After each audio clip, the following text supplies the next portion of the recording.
તમે સમાચારોમાં ઘણીવાર એવા વિડીયો જોયા હશે કે ખેડૂતો પોતાના ટમેટા રસ્તા પર ફેંકી રહ્યા છે. However, the farmers in Chhattisgarh thrown tons of tomatoes on road. ક્યારેક ડુંગળીના ઢગલા રસ્તા ઉપર કરી દે છે. આવું લગભગ દરેક રાજ્યમાં બને છે. છેલ્લા 2 વર્ષની જો વાત કરીએ તો 2024 અને 2025માં જ બેંગલુરુ ચેન્નઈ નેશનલ હાઈવે ઉપર તોતાપુરી કેરીનો ઢગલો ખેડૂતોએ કરી દીધો હતો. ડુંગળીના ભાવ તળિયે જતા ખેડૂતોએ કર્ણાટકમાં રસ્તા ઉપર ડુંગળી ફેંકીને તેનો વિરોધ કર્યો હતો. અને ટમેટાના ભાવ ₹2 પ્રતિ કેજી જેટલા થઈ ગયા હોવાથી ખેડૂતોને માંડીને ખર્ચ પણ ના નીકળતો હોવાથી ઘણા ખેડૂતો રસ્તા ઉપર ટમેટા ફેંકી દે છે. પણ સવાલ એ છે કે ખેડૂતો આવું શા માટે કરે છે? કારણ છે ખેડૂતોની નિરાશા. દોસ્તો, ટમેટા કે ડુંગળી જેવી વસ્તુઓ લાંબા સમય સાચવી શકાતી નથી. તે પેરિશેબલ આઇટમમાં ગણાય છે. તે જલ્દી બગડી જાય છે. ખેડૂતો પાસે કોલ્ડ સ્ટોરેજ જેવી કોઈ સુવિધા હોતી નથી. અને જ્યારે તેઓ પોતાનો માલ બજારમાં વેચવા જાય છે ત્યારે વચેટિયાઓ અને દલાલો તેમને બ્લેકમેલ કરે છે કે આટલો જ ભાવ મળશે, આપવો હોય તો આપો, નહીંતર નીકળો અહીંયાથી. તેમને કિલોના ₹2-3, ક્યારેક તો માંડ ₹1 પ્રતિ કિલો ઓફર કરવામાં આવે છે. જ્યારે ખેડૂતોને પોતાની મહેનતનું આવું વળતર મળે છે ત્યારે તે ગુસ્સામાં આવીને કહે છે કે અમારે વેચવું જ નથી, આની કરતાં તો ફેંકી દેવું સારું. અને દોસ્તો, આ કોઈ આજની સમસ્યા નથી. 2024-25ના આધુનિક સમયમાં ખેડૂતોને જો આટલી મુશ્કેલીનો સામનો કરવો પડતો હોય તો વિચારો, જો તમે 1940ના ગુલામ ભારતના ખેડૂત હોય તો તમારી સાથે કયો એવો અન્યાય હશે જે નહીં થયો હોય. વર્ષ 1945માં ગુજરાતના ડેરી ખેડૂતો પણ બરાબર આવી જ મુશ્કેલીમાંથી પસાર થઈ રહ્યા હતા. જ્યારે તેઓ દૂધ વેચવા જતા ત્યારે કોન્ટ્રાક્ટરો તેમને મન ફાવે એવો ભાવ આપતા. દૂધ તો ખેડૂતો માટેનું સફેદ સોનું કહેવાય. તે માત્ર નામનું જ સફેદ સોનું કહેવાતું હતું, કારણ કે વેચાતું હતું પાણીના ભાવમાં. પણ આપણી આ વાર્તામાં એક જોરદાર ટ્વિસ્ટ ત્યારે આવ્યો જ્યારે આ ડેરી ખેડૂતોએ નક્કી કર્યું કે તેઓ ભેગા મળીને આ સમસ્યા સામે લડશે.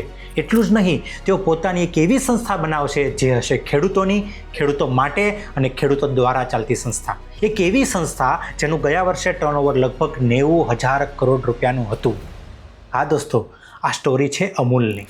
हाँ बोलो क्या लेगा? पाव भाजी भाजी पुलाव स्पेशल बटर तवा पुलाव असली बटर के साथ Amul butter. Amul, a trendsetter in the dairy industry of India for more than 70 years, is a household name. સન 1940માં જો તમે ભારતના કોઈ પણ ઘરમાં જાઓ તો તમને અમૂલ બટર નહીં પણ એક બીજી કંપનીનું બટર જોવા મળતું, જેનું નામ હતું પોલ્સન.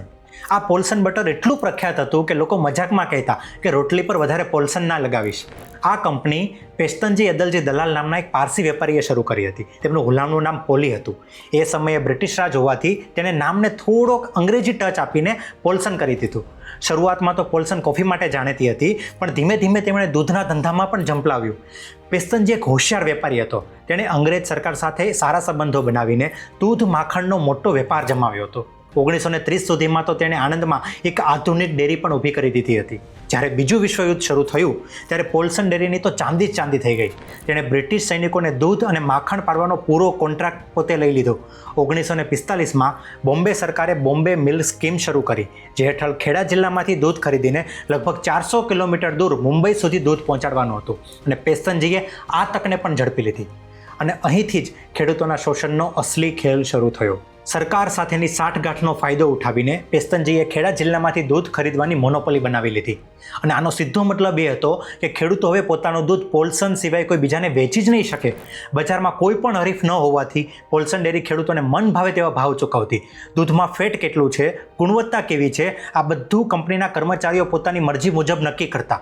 ખેડૂતોને ક્યારેય તેમના દૂધની સાચી કિંમત મળતી જ નહીં. આ શોષણના કારણે ખેડા જિલ્લાના ગામડાઓમાં ઘણા ખેડૂતો દેવામાં ડૂબી ગયા અને કેટલાક તો આત્મહત્યા કરવા પર પણ મજબૂર થઈ ગયા.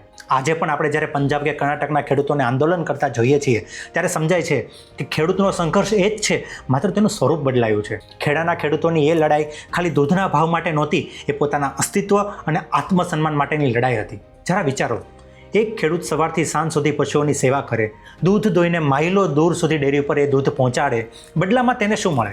પાણીનો ભાવ. ઘણીવાર તો ઉનાળામાં દૂધ સહેજ ખાટું થઈ ગયું હોય તો તેને ફેંકી દેવામાં આવતું અને ખેડૂતોને ખાલી હાથે ઘરે જવું પડતું. કંપની મુંબઈમાં એ જ દૂધના ઊંચા ભાવ વસૂલતી, પણ નફાનો મોટો હિસ્સો કંપની પોતાની પાસે રાખતી અને વચેટિયાઓના ખિસ્સામાં જતો. ખેડૂતોનો ગુસ્સો હવે હદ વટાવી ચૂક્યો હતો. તેમને એક એવા નેતાની જરૂર હતી જે તેમના અવાજને બુલંદ કરે અને આ અત્યાચારી કંપનીની સામે લડવા માટેની તેમની હિંમત આપે. અને ત્યારે જ ખેડાની ધરતી પર એક એવા લોખંડી પુરુષનું આગમન થયું જેણે ભારતના ઇતિહાસની દિશા જ બદલી નાખી. અને હતા સરદાર વલ્લભભાઈ પટેલ. સરદાર પટેલ માત્ર રાષ્ટ્રીય નેતા નહોતા, તેઓ ગુજરાતની ધરતીના પુત્ર હતા. ખેડા તો તેમનું પોતાનું ઘર હતું. તેમણે ખેડા સત્યાગ્રહ વખતે અહીંના ખેડૂતોની તાકાતને નજીકથી જોઈ હતી. એટલે જ જ્યારે ખેડૂતોનું પ્રતિનિધિ મંડળ ત્રિભુવનદાસ પટેલની સાથે પોતાની પીડા લઈને તેમની પાસે પહોંચ્યું, ત્યારે સરદારે તેમની વાત ધ્યાનથી સાંભળી.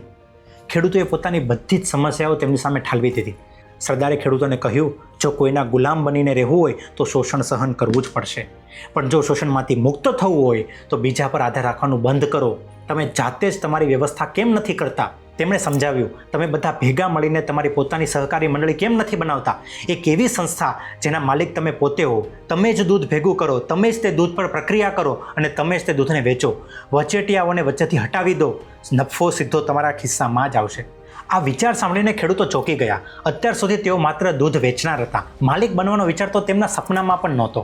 તેમણે શંકા સાથે પૂછ્યું, પણ સરદાર, આ થશે કેવી રીતે? અમારી પાસે ન તો પૈસા છે, ન તો જ્ઞાન. અમે આટલી મોટી કંપની સામે કઈ રીતે ટકીશું? સરદાર પટેલે હિંમત આપતા કહ્યું, તમારી સૌથી મોટી તાકાત છે તમારી એકતા, યુનિટી. જો તમે બધા એક થઈ જાઓ તો દુનિયાની કોઈ એવી તાકાત નથી જે તમને હરાવી શકે. પણ તેમણે ચેતવણી પણ આપી, આ રસ્તો એટલો આસાન નથી. તમારે સરકાર પાસે તમારી પોતાની ડેરી સ્થાપવાની મંજૂરી માગવી પડશે.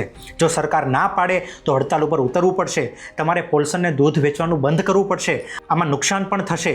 જો તમે આ બધું સહન કરવા તૈયાર હો તો હું તમારી સાથે છું. સરદારના શબ્દોમાં એક જાદુ હતો.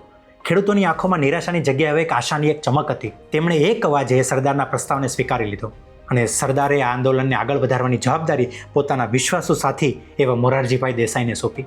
બસ હવે એક મોટા સંઘર્ષની ભૂમિકા તૈયાર થઈ ચૂકી હતી. એક તરફ પોલ્સન ડેરીના પૈસા અને સત્તાનો ઘમંડ હતો અને બીજી તરફ હતા ખેડાના હજારો ખેડૂતો, જેની પાસે સરદાર વલ્લભભાઈ પટેલના વિચાર અને ત્રિભુવનદાસ પટેલ અને મોરારજીભાઈ દેસાઈનું નેતૃત્વ હતું.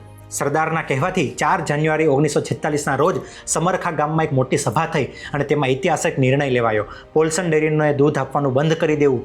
આ એક દૂધ હડતાલ હતી. ખેડૂતો માટે આ નિર્ણય લેવો સહેલો નહોતો, કારણ કે આવક બંધ થઈ જવાનો ડર હતો, પણ તેઓ ગુલામીમાં જીવવા કરતાં લડવા માટે તૈયાર હતા.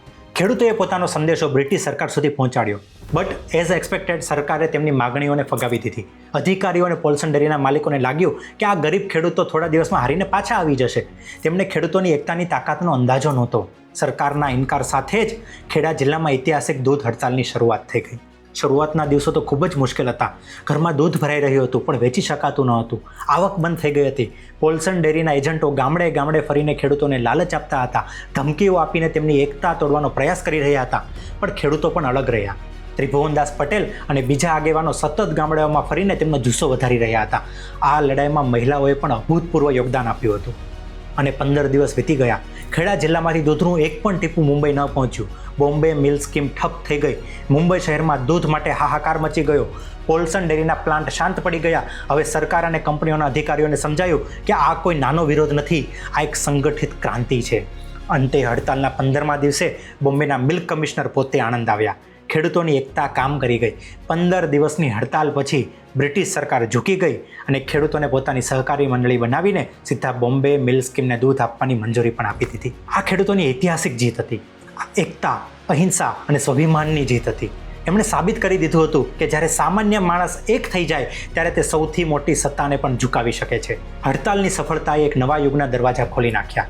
હવે શોષણનો અંત અને સ્વનિર્ભરતાની શરૂઆત થવાની હતી. દૂધ હડતાલની શાનદાર સફળતા પછી ખેડૂતોનો ઉત્સાહ 7મા આસમાને હતો. સરદાર વલ્લભભાઈ પટેલનું સપનું હવે હકીકત બનવા જઈ રહ્યું હતું.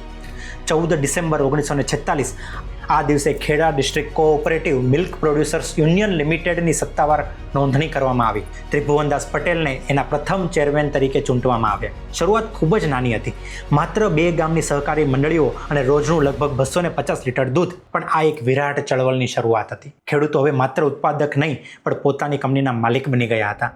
દરેક દૂધ ઉત્પાદક ખેડૂતોને સમાન ફાયદો અપાવવા માટે ત્રિભુવનદાસ પટેલે એક 3 સ્તરીય માળખું બનાવ્યું. પહેલા સ્તર પર દરેક ગામડે મિલ્ક કલેક્શન સેન્ટર, જે એક વિલેજ ડેરી કોઓપરેટિવ હતું, જ્યાં ક્વોલિટી ચેક થતી હતી. બીજા સ્તરે દૂધને પેસ્ચરાઇઝ કરી તેને એરટાઇટ કન્ટેનરમાં પેક કરી ડિસ્પેચ કરવામાં આવતું. અને સૌથી ઉપર સ્ટેટ ફેડરેશન હતું, જે ડેરી માર્કેટિંગ અને ડિસ્ટ્રીબ્યુશનનું કામ કરતું હતું. 1948ના અંત સુધીમાં 432 ખેડૂતો આ સંગઠન સાથે જોડાઈ ગયા, જે રોજનું લગભગ 5000 લીટર દૂધ વેચવા લાગ્યા હતા. એક નિશ્ચિત બજાર મળવાથી વધુને વધુ ખેડૂતો આ ચળવળમાં જોડાવા લાગ્યા અને પોલ્સન ડેરીનું વર્ચસ્વ હવે ધીમે ધીમે તૂટવા લાગ્યું હતું. પણ અસલ ક્રાંતિ તો હજુ બાકી હતી અને એ ક્રાંતિ લાવનાર વ્યક્તિનું નામ હતું the milkman of India, doctor Verghese Kurian. Doctor Kurian કેરળમાં જન્મેલા અને અમેરિકામાંથી ભણેલા એક બ્રિલિયન્ટ એન્જિનિયર હતા. સરકારી નોકરીના ભાગરૂપે તેમને આણંદ મોકલવામાં આવેલા. શરૂઆતમાં તો તેમને આ નાના શહેરમાં કોઈ રસ નહોતો, પણ તેમની મુલાકાત ત્રિભુવનદાસ પટેલ સાથે થઈ. ત્રિભુવનદાસે ડૉક્ટર કુરિયનની પ્રતિભાને ઓળખી લીધી અને તેમને ખેડૂતોની આ સહકારી ચળવળમાં જોડાવા માટે મનાવી લીધા. ખેડૂતોનો ઉત્સાહ જોઈ ડૉક્ટર કુરિયન પણ રોકાઈ ગયા અને તેમના આ એક નિર્ણયે ભારતનું ભવિષ્યને બદલી નાખ્યું. ડૉક્ટર કુરિયન, જેમને father of the white revolution તરીકે પણ ઓળખવામાં આવે છે, તેમણે આ સહકારી મંડળીમાં પ્રોફેશનલ મેનેજમેન્ટ અને ટેકનોલોજીનો પ્રાણ ફૂંક્યો. તેમની સામે સૌથી મોટો પડકાર હતો શિયાળામાં વધી જતા દૂધના ઉત્પાદનની સમસ્યાઓનો ઉકેલ. તેના માટે ડૉક્ટર કુરિયને એક ક્રાંતિકારી પગલું ભર્યું. એ સમયે આખી દુનિયામાં માત્ર ગાયના દૂધમાંથી જ મિલ્ક પાવડર બનાવવામાં આવતો. નિષ્ણાંતો માનતા હતા કે ભેંસના દૂધમાંથી પાવડર બનાવવો અશક્ય છે, પણ ડૉક્ટર કુરિયને આ પડકારને ઝીલી લીધો. પોતાના સાથી S.H. દલાયા સાથે મળીને તેમણે વિશ્વમાં સૌ પ્રથમ વખત ભેંસના દૂધમાંથી મિલ્ક પાવડર બનાવતી ટેકનોલોજી વિકસાવી અને ત્યાર પછી યુનિયને 31 ઓક્ટોબર 1955ના દિવસે સરદાર વલ્લભભાઈ પટેલના જન્મદિન પર એશિયાના સૌથી મોટા મિલ્ક પાવડરના પ્લાન્ટનું ઉદ્ઘાટન કર્યું, જે રોજનું 1 લાખ લીટર દૂધને પ્રોસેસ કરતો હતો. આ એક ઐતિહાસિક શોધ હતી. તેનાથી વધારાના દૂધને સાચવીને આખું વર્ષ ઉપયોગમાં લઈ શકાતું હતું. આ ઇનોવેશને સહકારી મંડળીને આર્થિક રીતે ખૂબ જ મજબૂત બનાવી દીધી હતી. ભેંસના દૂધમાંથી મિલ્ક પાવડર બનાવવાની શોધ પછી સંસ્થાને પોતાના ઉત્પાદનો વેચવા માટે એક બ્રાન્ડ નેમની જરૂર હતી. સંસ્થાના જ એક કેમિસ્ટે નામ સૂચવ્યું અમૂલ. આ નામ સંસ્કૃત શબ્દ અમૂલ્ય પરથી આવ્યું હતું, જેનો અર્થ થાય છે કે જેનું કોઈ મૂલ્ય જ નથી, મીન્સ કે પ્રાઇઝલેસ. આ નામ બધાને ગમી ગયું, કારણ કે આણંદ મિલ્ક યુનિયન લિમિટેડ એનું શોર્ટ ફોર્મ પણ અમૂલ જ થતું હતું. આવી રીતે અમૂલ બ્રાન્ડનો જન્મ થયો. અમૂલની સફળતાની કહાની માત્ર ખેડા જિલ્લા પૂરતી સીમિત ન રહી, તેની સુવાસ આખા દેશમાં ફેલાઈ. અમૂલની સફળતાએ સાબિત કરી દીધું કે જો ખેડૂતોને સંગઠિત કરી ટેકનોલોજી અને માર્કેટિંગથી સમર્થન આપવામાં આવે તો તેઓ પણ ચમત્કાર કરી શકે છે. 1964માં ભારતના તત્કાલીન વડાપ્રધાન લાલ બહાદુર શાસ્ત્રી આણંદ આવ્યા. તે અમૂલના કામથી એટલા પ્રભાવિત થયા કે તેમણે ડૉક્ટર વર્ગીસ કુરિયનને આ મોડલને સમગ્ર ભારતમાં લાગુ કરવા કહ્યું. આ મુલાકાતનું પરિણામ એ આવ્યું કે 1965માં રાષ્ટ્રીય ડેરી વિકાસ બોર્ડની સ્થાપના થઈ અને ડૉક્ટર કુરિયન તેના અધ્યક્ષ બન્યા. અને અહીંથી શરૂઆત થઈ દુનિયાના સૌથી મોટા ડેરી વિકાસ કાર્યક્રમની ઓપરેશન ફ્લડ, જેને આપણે શ્વેત ક્રાંતિ તરીકે પણ ઓળખીએ છીએ. આ મિશનનો હેતુ હતો ખેડૂતોની આવક બમણી કરવી અને ભારતને દૂધ ઉત્પાદનમાં આત્મનિર્ભર બનાવવું. આ ક્રાંતિના પરિણામો એટલા અદ્ભુત હતા. જે ભારત એક સમયે દૂધની અછતનો સામનો કરતું હતું, તે 1998 સુધીમાં અમેરિકાને પાછળ છોડીને વિશ્વનો સૌથી મોટો ઉત્પાદક દેશ બની ગયો. ડૉક્ટર કુરિયનની આગેવાનીમાં અમૂલે માખણ, ઘી, ચીઝ અને બીજા ઉત્પાદનો બનાવવાનું શરૂ કર્યું. પોલ્સન બટરને ટક્કર આપવા માટે અમૂલે પણ પોતાનું બટર લોન્ચ કર્યું. ત્યારે પહેલીવાર અમૂલ બટર લોકોએ ખાધું. અહીંયા સુધી તો યુનિયનને ખૂબ જ તરક્કી કરી, પણ અમૂલ બટર લોન્ચ થતાં જ યુનિયનને સૌથી મોટો ફટકો લાગ્યો, કેમ કે તેની પહેલાં લોકો પોલ્સન બટર ખાતા હતા, જેનો ટેસ્ટ એક તો નમકીન, કેમ કે શેલ્ફ લાઈફ વધારવા માટે કંપની તેમાં મીઠું નાખતી હતી, અને ઘણા દિવસો જૂના વાસી ક્રીમમાંથી પોલ્સન બટર બનાવવામાં આવતું, તેથી થોડો ખાટો, થોડો નમકીન ટેસ્ટ આવતો હતો, જે અમૂલ બટરમાં નહોતો, કેમ કે અમૂલ પ્રખ્યાત હતી ફ્રેશ પ્રોડક્ટ અને ક્વોલિટી માટે. અમૂલ બટર ફ્રેશ તાજા ક્રીમમાંથી બનતું હોવાથી માર્કેટમાં ટેસ્ટ અને તેના કલરના લીધે ફેલ થયું, કેમ કે પોલ્સન કંપનીનું બટર ગાયના દૂધનું હોવાથી થોડું પીળું પણ હતું, જ્યારે ભેંસના દૂધનું બટર સફેદ બનતું. અમૂલ બટરને બચાવવા અમૂલે થોડું સોલ્ટી અને યલો કર્યું, જેથી પોલ્સન બટર જેવું જ બટર બનવા લાગ્યું. ડૉક્ટર વર્ગીસ કુરિયન થોડા સ્ટ્રિક્ટ ટાઈપ વ્યક્તિ હતા. એમને આ વાત જરાય ગમી નહીં, કેમ કે ફ્રેશનેસ અને ક્વોલિટી માટે જ તેમણે કામ કર્યું હતું. પણ ધીરે ધીરે તેમને સમજ આવી ગઈ કે કંપની ત્યારે જ ફાયદામાં રહેશે જ્યારે લોકોને તેની પસંદની પ્રોડક્ટ આપવામાં આવશે. અને એ પછી તો અમૂલ બટર એટલું પોપ્યુલર બન્યું કે તેણે માર્કેટમાંથી પોલ્સન બટરને લગભગ ગાયબ જ કરી દીધું. મિત્રો, માત્ર પ્રોડક્ટ અને ક્વોલિટીથી જ કંપની નથી ચાલતી. માર્કેટિંગ, બ્રાન્ડ પ્રમોશન અને બ્રાન્ડની ઓળખાણ પણ એટલી જ જરૂરી હોય છે. જે અમૂલને કામ આવી એક animated cartoon character Amul girl, જેને તમે આ એડ્સમાં જોઈ જ હશે.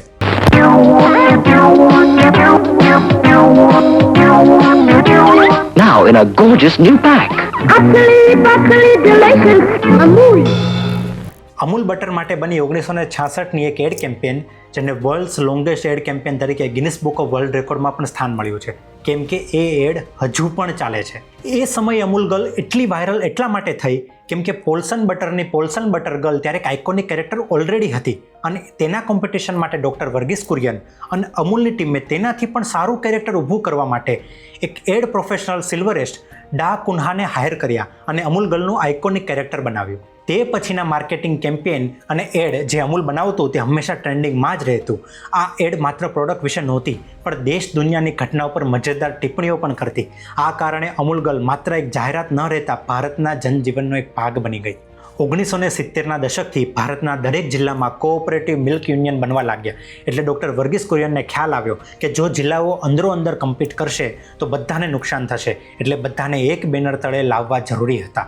એટલે 1973માં ભારતમાં ધ વ્હાઇટ રિવોલ્યુશનની શરૂઆત થઈ, જ્યારે સરકારે ગુજરાતમાં Gujarat cooperative milk marketing federation લિમિટેડની સ્થાપના કરી, જેમાં બધા જિલ્લાઓને એફિલિએટ કરાવાયા. હવે એ સમય આવી ગયો હતો કે જ્યારે અમૂલ એક મોટી કંપની બની ગઈ હતી અને થોડાક જ વર્ષોમાં સરકારની પોલિસી બદલી એટલે અમૂલને મોટો ફાયદો થયો અને પોલ્સન કંપની જે એક સમયે ભારતમાં રાજ કરતી હતી તેને ભારતનો બિઝનેસને બંધ કરવો પડ્યો. કારણ હતું સરકારી પોલિસી કે જે ડેરી ઇન્ડસ્ટ્રી કાયમી ધોરણે કોઓપરેટિવ સોસાયટી તરીકે જ બિઝનેસ કરી શકશે, પણ પોલ્સન જેવી પ્રાઇવેટ કંપનીને તે માફક ના આવ્યું અને તેણે ભારતને છોડી દીધું. પોલ્સન જેવી શોષણકારી કંપનીને ઇતિહાસમાં દફનાવીને અમૂલે સાબિત કરી દીધું કે જ્યારે ઈરાદા નેક હોય તો કોઈ પણ મુશ્કેલી તમને રોકી નથી શકતી. તો દોસ્તો, સરદાર પટેલ, ત્રિભુવનદાસ પટેલ અને ડૉક્ટર કુરિયને જે નાનો છોડ રોપ્યો હતો તે આજે એક વિશાળ વટ વૃક્ષ બની ગયું છે. આજનું અમૂલ 36 લાખથી વધુ ખેડૂત પરિવારોના સશક્તિકરણનું પ્રતીક છે. આજે ગુજરાતના 18,600થી વધુ ગામડાની દૂધ મંડળીઓ આ નેટવર્કનો ભાગ છે.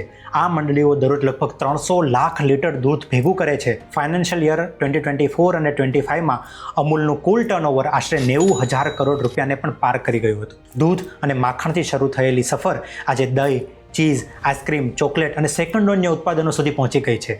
અમૂલ આજે 50થી વધુ દેશોમાં તેની પ્રોડક્ટ્સની નિકાસ કરે છે. તાજેતરમાં જ અમૂલે અમેરિકામાં પણ તાજું દૂધ વેચવાનું શરૂ કર્યું છે. આટલી મોટી સફળતા છતાં અમૂલ આજે પણ તેના મૂળ સિદ્ધાંત પર અડગ છે કે અમૂલ ખેડૂતોનું છે, ખેડૂતો માટે છે અને ખેડૂતો દ્વારા ચાલતી સંસ્થા છે. આ કંપનીના સાચા માલિક કોઈ ઉદ્યોગપતિ નહીં, પણ ગુજરાતના એ 36 લાખ દૂધ ઉત્પાદકો છે. અમૂલ જે પણ નફો કરે છે તેનો મોટા ભાગનો હિસ્સો આ ખેડૂતોને પાછો મળે છે.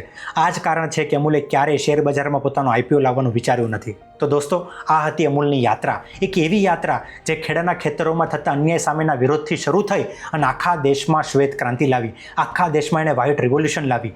આ વાર્તા માત્ર દૂધ કે માખણની નથી, આ વાર્તા છે એકતાની, તાકાતની, ખેડૂતોના સંકલ્પની અને સરદાર વલ્લભભાઈ પટેલ, ત્રિભુવનદાસ પટેલ અને ડૉક્ટર વર્ગીસ કુરિયન જેવા મહાન લોકોના વિઝનની. અમૂલ આપણને શીખવે છે કે જ્યારે સામાન્ય માણસ એકજૂથ થાય ત્યારે તે અસાધારણ પરિણામો પણ લાવી શકે છે. આજે જ્યારે આપણે અમૂલનું કોઈ પ્રોડક્ટ ખરીદીએ છીએ ત્યારે આપણે માત્ર એક પ્રોડક્ટ નથી ખરીદતા, પણ એ કરોડો ખેડૂતોને સમર્થન આપીએ છીએ. અમૂલ માત્ર ધ ટેસ્ટ ઓફ ઇન્ડિયા નથી, તે ટ્રસ્ટ ઓફ ધ ઇન્ડિયા પણ છે અને પ્રાઇડ ઓફ ધ ઇન્ડિયા પણ છે. મિત્રો, અમૂલના કેસ સ્ટડી ઉપરથી આપણે એવી કઈ 3 વસ્તુ છે જે આપણે શીખી શકીએ છીએ? તો નંબર 1, યુનિટી. અમૂલની કહાનીનો સૌથી મોટો પાઠ છે યુનિટી, એટલે કે એકતા. 1940ના દાયકામાં જ્યારે ખેડૂતોએ જોયું કે દલાલો અને વિદેશી કંપનીઓ તેમની પાસેથી પાણીના ભાવે દૂધ ખરીદે છે, ત્યારે તેઓ પાસે વિકલ્પ ઓછા હતા. પરંતુ એ સમયે ખેડૂતોને સમજાયું કે વ્યક્તિગત રીતે લડવાથી કોઈ બદલાવ નહીં આવે, પરંતુ જો સૌ સાથે લડીશું તો પરિસ્થિતિને બદલી શકાશે. આ જ વિચારથી સહકારી આંદોલન ઊભું થયું, જેમાં દરેક ખેડૂત પોતાની નાની નાની ક્ષમતા સાથે જોડાયા અને એક મોટી કંપની બની ગઈ. આના પરથી આપણે એ શીખી શકીએ કે વ્યક્તિગત સફળતા મહત્ત્વની છે, પરંતુ સાચી ક્રાંતિ ત્યારે જ આવે જ્યારે તમે લોકો સાથે જોડાઈને એકબીજાનો હાથ પકડીને આગળ વધો. Number 2, innovation and quality first approach. Amul માત્ર એક ડેરી કંપની નથી, પરંતુ એક સતત ઇનોવેશન કરતી કંપની છે. શરૂઆતમાં દૂધનો વ્યવહાર કરતાં કરતાં તેમણે દહીં, માખણ, ઘી, પનીર, આઈસ્ક્રીમ જેવા નવા પ્રોડક્ટ્સ રજૂ કર્યા. સમય જતાં તો મિલ્ક પાવડરથી લઈને flavour milk, ready to it product સુધીની પણ સફર કરી. સૌથી મહત્ત્વની વાત એ છે કે અમૂલે ક્યારેય ક્વોલિટી સાથે કોમ્પ્રોમાઇઝ નથી કર્યું. એ જ કારણ છે કે આજે દુનિયાના 50થી વધારે દેશોમાં અમૂલના પ્રોડક્ટ્સ વેચાય છે. એના પરથી આપણે એ શીખી શકીએ કે તમારી સ્કિલ કે બિઝનેસમાં ઇનોવેશન અને ક્વોલિટી ઉપર ક્યારેય કોમ્પ્રોમાઇઝ ન કરો. ટ્રેન્ડ્સ બદલાશે, માર્કેટ પણ બદલાશે, પણ જો તમારી પાસે ઇનોવેશન અને ક્વોલિટી હશે તો તમને કોઈ નહીં હરાવી શકે. અને નંબર 3, વિઝનરી લીડરશિપ અને બ્રાન્ડિંગ. અમૂલની સફળતા પાછળના 2 મુખ્ય આધાર હતા, સરદાર વલ્લભભાઈ પટેલ અને ડૉક્ટર વર્ગીસ કુરિયન. સરદાર વલ્લભભાઈ પટેલે ખેડૂત આંદોલનને દિશા આપી અને વર્ગીસ કુરિયને તેને વૈજ્ઞાનિક દ્રષ્ટિકોણ આપ્યો અને ગ્લોબલ દ્રષ્ટિ આપી. પરિણામે આ એક કંપની નહીં, પરંતુ એક એવો ઇતિહાસ ઊભો થયો જે આખા ભારત માટે એક ઉદાહરણ બની ગયો. અને વાત માત્ર નેતૃત્વની નથી, બ્રાન્ડિંગની પણ છે. અમૂલ ગર્લ એડવર્ટાઇઝિંગ કેમ્પેન આજે પણ વિશ્વની સૌથી લાંબા સમય સુધી ચાલતી અને સફળ એડ્સમાં ગણાય છે. હળવી મજાક, સત્ય પર આધારિત ક્રિએટિવ પોસ્ટર અને સિમ્પલ લેંગ્વેજ, એ બધાએ અમૂલને માત્ર બ્રાન્ડ નહીં, પરંતુ લોકોના દિલમાં વિશ્વાસ ઊભો કરી દીધો. આના પરથી આપણે એ શીખી શકીએ કે નેતૃત્વ વિઝનરી હોવું જોઈએ અને બ્રાન્ડ બિલ્ડિંગ માત્ર પ્રોડક્ટ્સ વેચવા માટે નહીં, પરંતુ લોકોના મનમાં ટ્રસ્ટ ઊભું કરવા માટે પણ હોવું જોઈએ. તો મિત્રો, તમને અમારો આ નવો પ્રયાસ કેવો લાગ્યો? આવા જ વિડીયો સાંભળવા માટે અમારી ચેનલને સબસ્ક્રાઇબ કરી લો અને વિડીયોને લાઇક કરી દો. અને નેક્સ્ટ કઈ કંપનીની કેસ સ્ટડી આપ જોવા માગશો એ અમને કમેન્ટમાં ખાસ જણાવજો. મળીએ આવતા વિડીયોમાં. જય હિન્દ.